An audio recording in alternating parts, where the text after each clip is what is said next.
Hello there. Welcome to Just the Discs. We talk about Blu-rays here. My name is Brian, and today I want to talk about one of my favorite films from a wonderful director, sadly passed on, Joan Micklin Silver.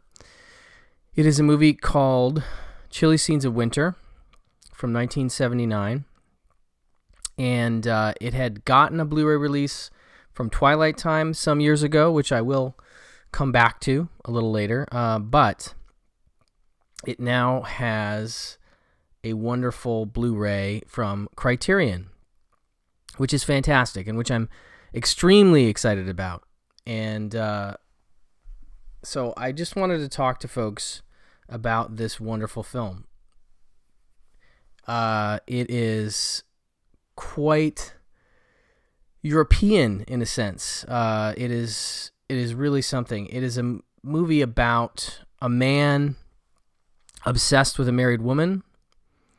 The man is played by John Hurd in one of a couple of his great performances of the 1980s. You know, that would be, if you saw them, this and Cutter's Way is the other one. If you saw those performances, you were just like, wow, this guy is something else. If you missed them, then you saw him in Big, or you saw him in Home Alone as the dad, and he's good in those roles, perfectly serviceable, but not in the way that he stands out in Chilly Scenes and Cutter's Way.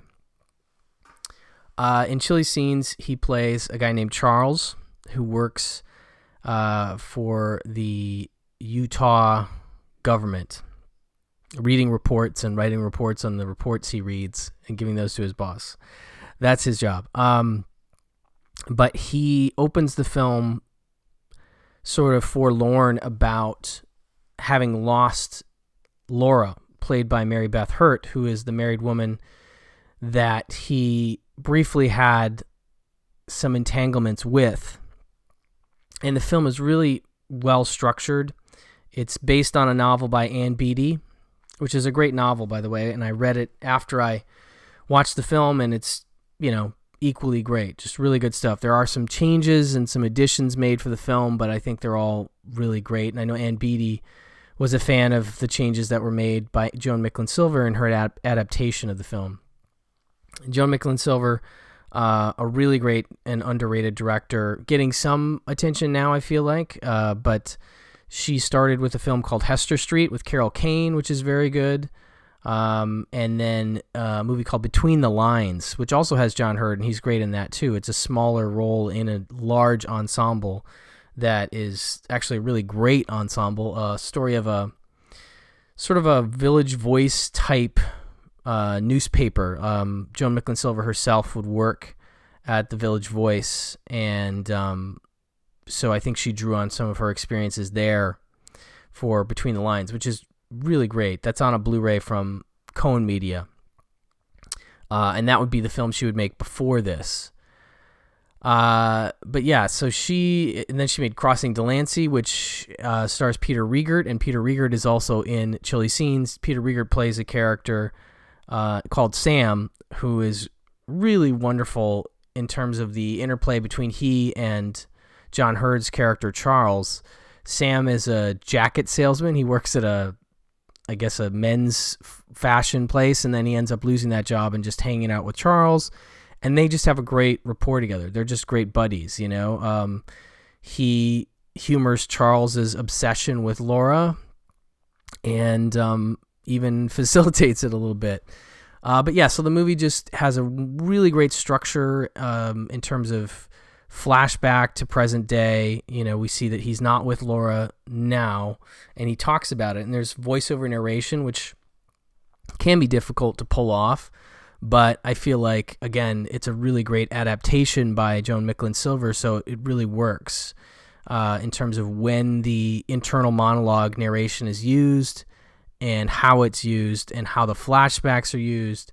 And just like the opening scene of the movie, we see Charles come out to his car, and Laura's in the car, and lo and behold, he's having a conversation with her, and then with one great cut, we see she's not in the car at all, and he's imagining the whole thing. And you immediately get a sense of the kind of guy that Charles is.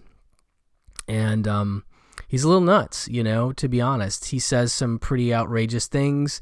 He's very forward with the Mary Beth Hurt character. We get to see their meet cute, where he almost immediately asks her out on a date. But he's obviously really drawn to her, and she to him. And they have a really neat relationship.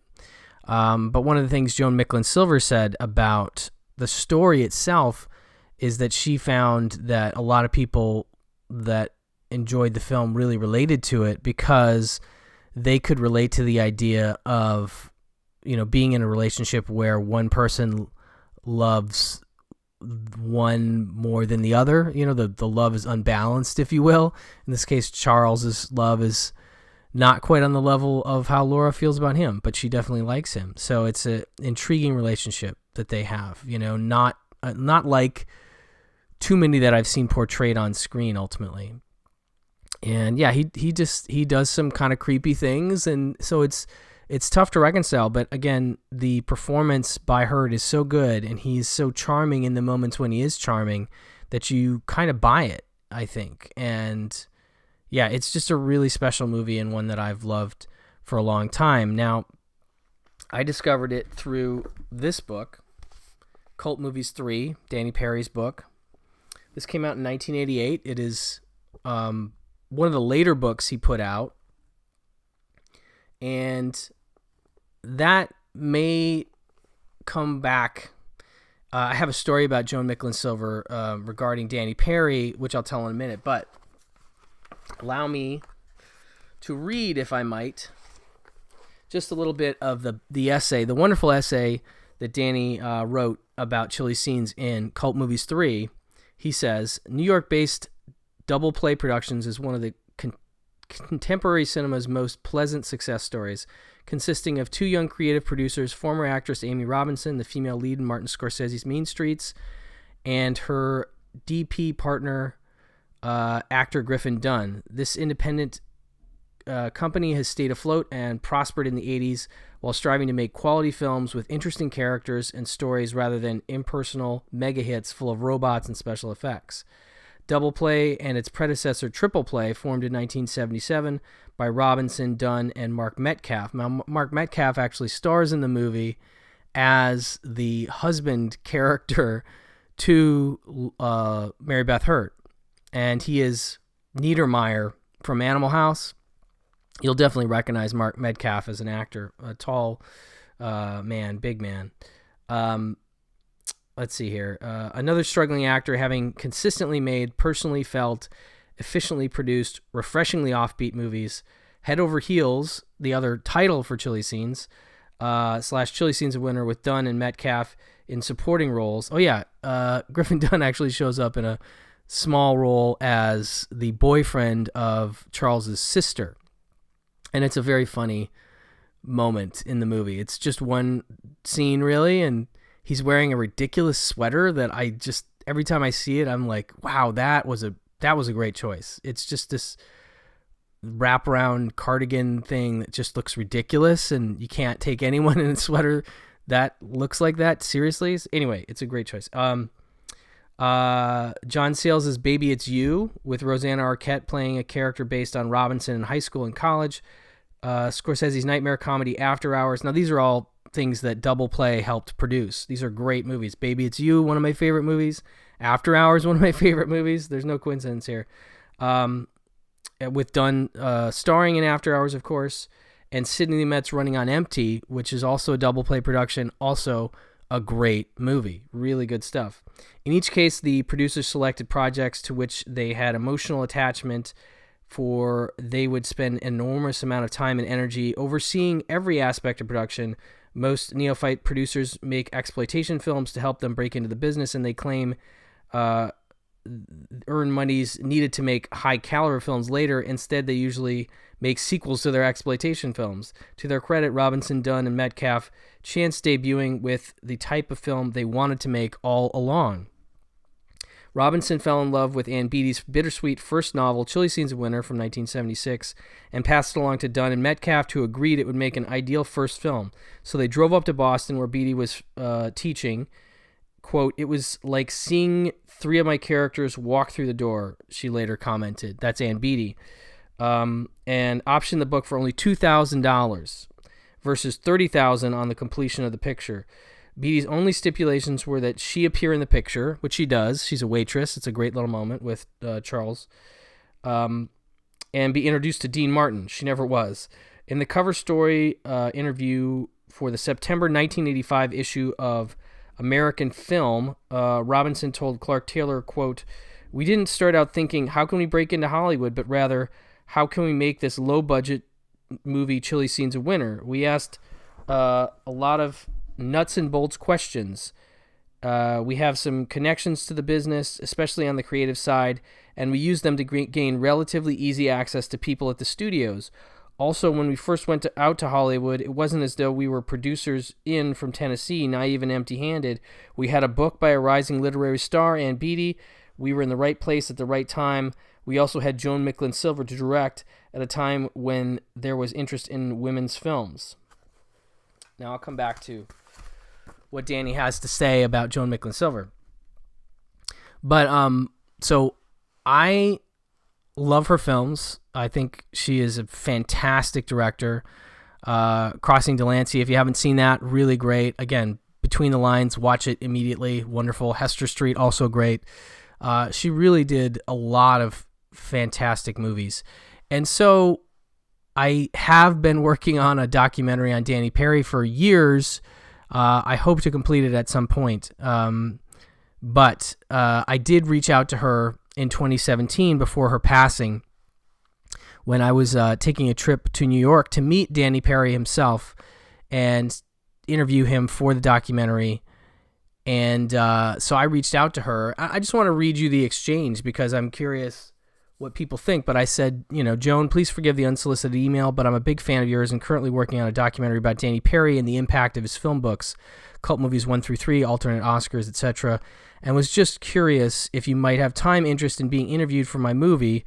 I discovered you in your film Chilly Scenes of Winter, one of my personal favorites, because of Danny Perry and his books, and I was hoping you might have something to say about him and how he may or may not have contributed to people finding that film over the years." And I just go on to say that I'll be in New York and let me know if it'd be possible.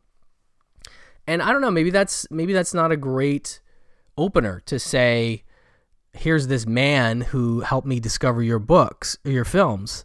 Maybe that's not a great lead-in. And so I take full responsibility for the fact that maybe I could have put it another way.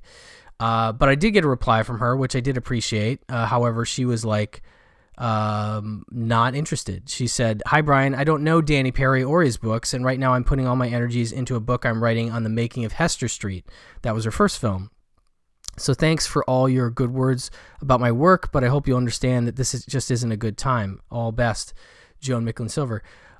Perfectly reasonable response. I totally understood and said so in my email.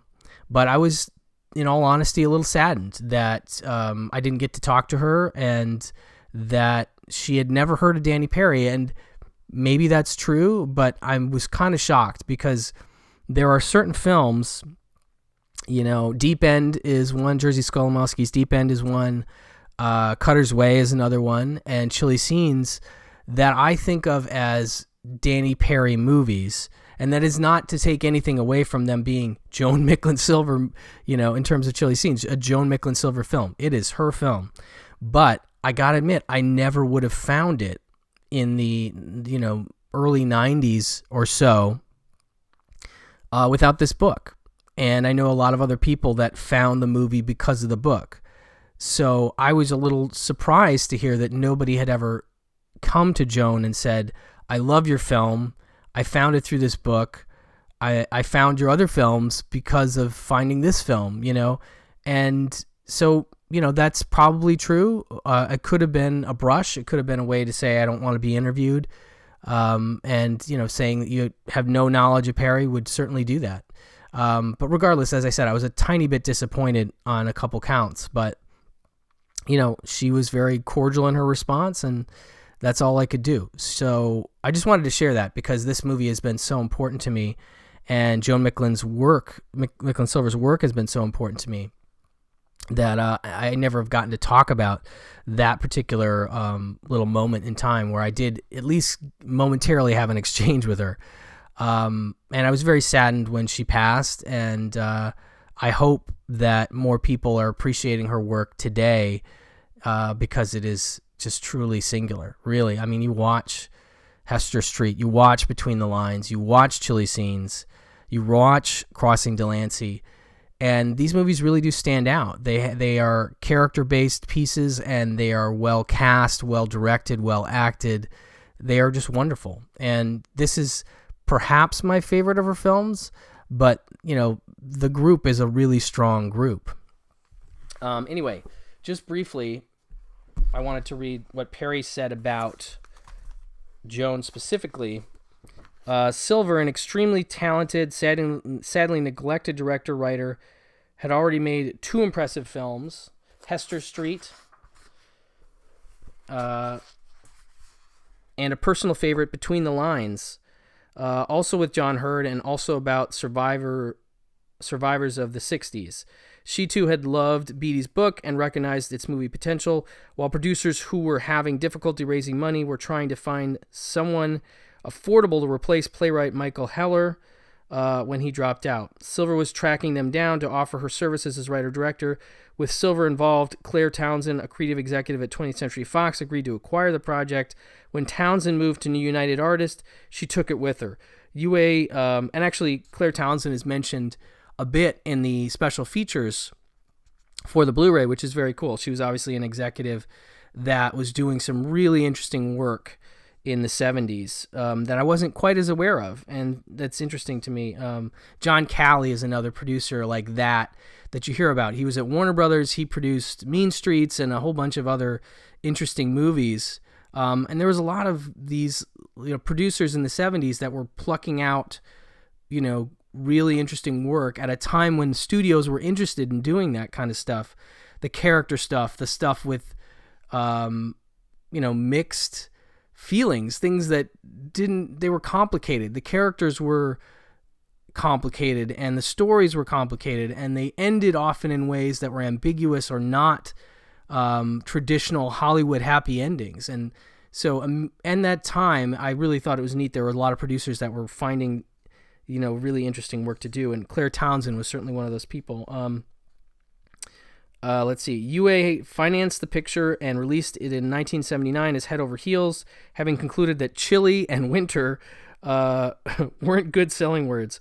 But the new title, ideal for an X-rated cheerleader movie, or as Beatty griped, a Fred Astaire musical, wasn't the least bit enticing. Moreover, only word of mouth let Beatty fans know it was an adaptation of her novel.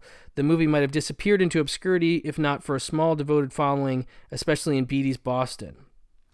And he goes on to talk about the history of United Artists, initially picks up the picture, and then United Artists Classics wants to re-release it. And there's another gentleman that's called out, and I'm sure he names him here, that was at United Artists Classics, that wanted to re-release the movie, and he came to the producers and Joan Micklin Silver and said, I don't have a lot of money, but is there anything you would like to do differently with the film? And they said, well, yes, actually. We want to change the ending, and we want to go to the Chilly Scenes of Winter title, which apparently, yes, the studio thought movies with winter in the title didn't do well. It sounded like a Bergman movie, I guess, or something. But so they re-released it, and it did much better when they changed the ending. The ending, I'm not going to talk about, but it's a little bit more of a quote-unquote happy ending, which interestingly appears at a different point in the movie. They took the ending and put it in a different spot, and it kind of works where it is, but the ending as it stands, which I'm not going to talk about, is kind of perfect. And so I am glad that they didn't end up changing, keeping it as it was when it was called Head Over Heels. If you look at the artwork for the Head Over Heels release, it's not particularly great. I actually really like this new artwork with Charles staring at the A-frame, which is part of the plot, honestly. He becomes so obsessed with Laura, who lives with her husband and his daughter in this A-frame. He actually makes a model of the A-frame and has little like doll characters that are like Laura and her family. Like I said, he's a weirdo. The dude is obsessed and he's strange, and it's a flawed character in that way, and I think that's one of the reasons I like the movie so much. Anyway, let's talk about special features. In terms of special features, we have Joan Micklin Silver on Chilly Scenes in Winter, and it's about 14 and a half minutes. Wonderful little interview from September 2005 conducted by filmmaker Michael Pressman, talking to Joan about where her love of movies started. She name checks Shadow of a Doubt and Sajid Ray's Pather Panchali, among others. And then talks about how Chilly Scenes came together, the different endings, the title change, and a whole bunch of other stuff. Really great to see her on camera talking about, her movie fandom and, making this film. So that's a great inclusion.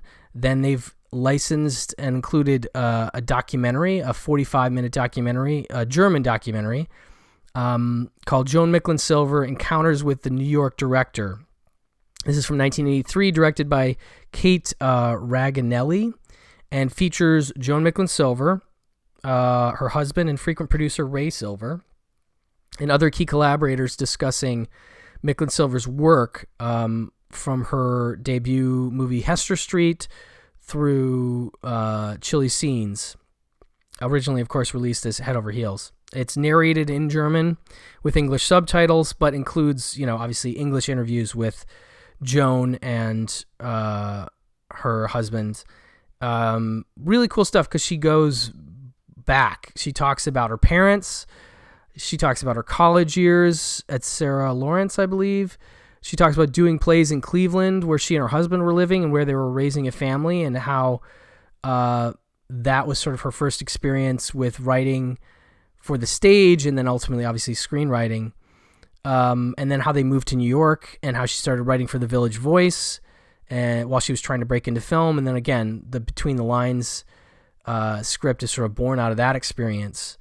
And selling her first script to director Mark Robson, and then sort of getting fired off that film for disagreements that she and Robson had about the material. She's a very direct and strong-willed person who clearly clashed with some people because of her, beliefs in the creative direction she wanted to go. And I got to say, hats off to her for sticking to it, because the films that she did make, she made her way, and they're great. So clearly she knew what she was doing. Let's see here. So she tells about that Robson experience, and then how that basically pushed her into wanting to be a director herself. But it's a lot more than that. And it's a really great inclusion. And I'd never heard of this documentary, so I was really excited to check it out, and I loved it. So that's included as well. And then we have Producing Chilly Scenes of Winter, which was filmed in 2022, December. And it's with producers Griffin Dunn, Mark Metcalf, and Amy Robinson in an interview. Griffin Dunn and Amy Robinson are in one interview, and Metcalf is in a separate interview that they cut back and forth between. Talking about how they came up with Triple Play as their, production name. It was because they used to go to baseball games together. How their side of the movie came together, starting with them optioning the book. So sort of reiterating some of the stuff I read in the Perry essay there. And then the stuff with United Artists, and how United Artists was working on Heaven's Gate at the time. And so they were really obsessed with that. And they basically left,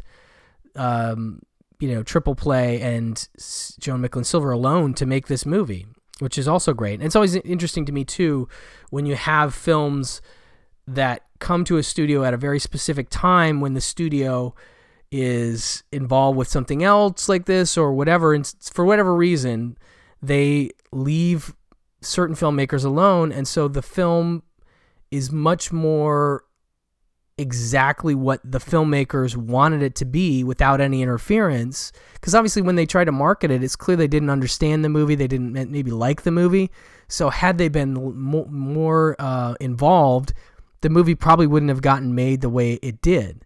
So I kind of love the idea that it's just a matter of timing for certain films to find their way creatively and become the gems that we love. But that said, the timing is also having to do with do they get behind it in terms of the marketing? Do they try to change it?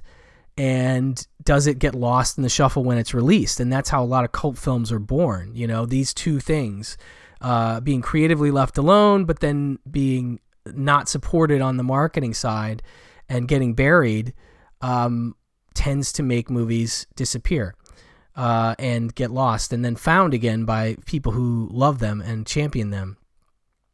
So coming back to what Joan had said to me in her email, I thought about it more and I was like, well, Danny's book doesn't come out till 1988. So people for almost 10 years have been discovering and championing Chilly Scenes of Winter without his book. And so it wasn't like it came out a couple years after, like he wrote about Cutter's Way, you know, earlier in Cult Movies 2, and that had come out around the same time.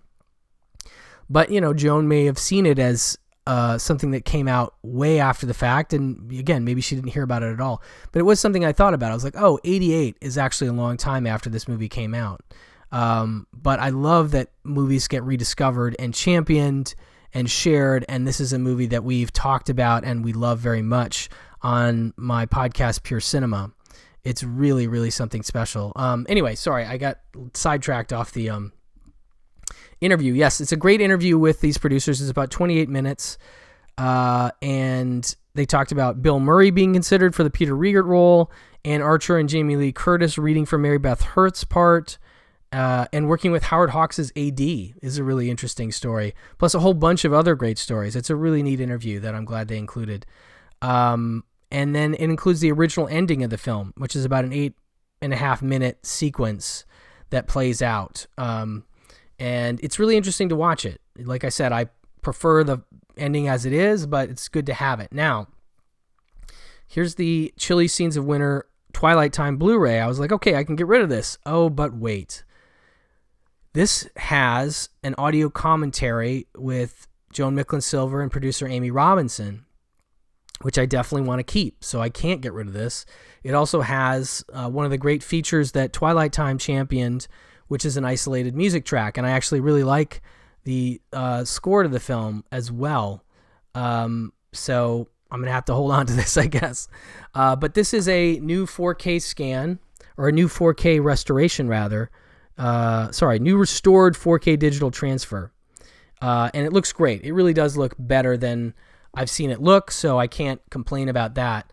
But anyway, it also includes an essay by scholar Shani Enelo. And I just sometimes like to read the opening Sorry, so much reading in this, but this is a movie I love, and I just love to talk about it and read about it. So the opening paragraph of this essay says, Joan Micklin Silver's Chilly Scenes of Winter speaks so pointedly to the current cultural moment that it feels in some ways clairvoyant despite resting on a historical context that is long gone. I want to say that it is a film about love bombing, about narcissism, about ambiguous consent, and it is, but these contemporary terms also seem insufficient to describe its humor and sadness, its sympathy and mockery of the idea of romantic love. To use a phrase like love bombing would be to participate in what the film destabilizes, the illusory clarity of pop disclosure and its ill fit with the murkiness and ambivalence of actual relationships, with their extremes and contradictions that seep into the workaday world like a libidinal shriek of Janis Joplin on the snowy Salt Lake City streets where our film's anti-hero Charles drives around and around. That's a great opening to that essay. Anyway, Was overjoyed that this got this Criterion release. I cannot recommend it highly enough, and I think you should pick it up. If there is a sale, put it in your cart, and prepare to be buying it blind. Truly a magnificent film, and rest in peace, Joan Micklin Silver. Fantastic, again, filmmaker that I can't also strongly recommend highly enough checking out her other films. She was something really, really special in the world of cinema.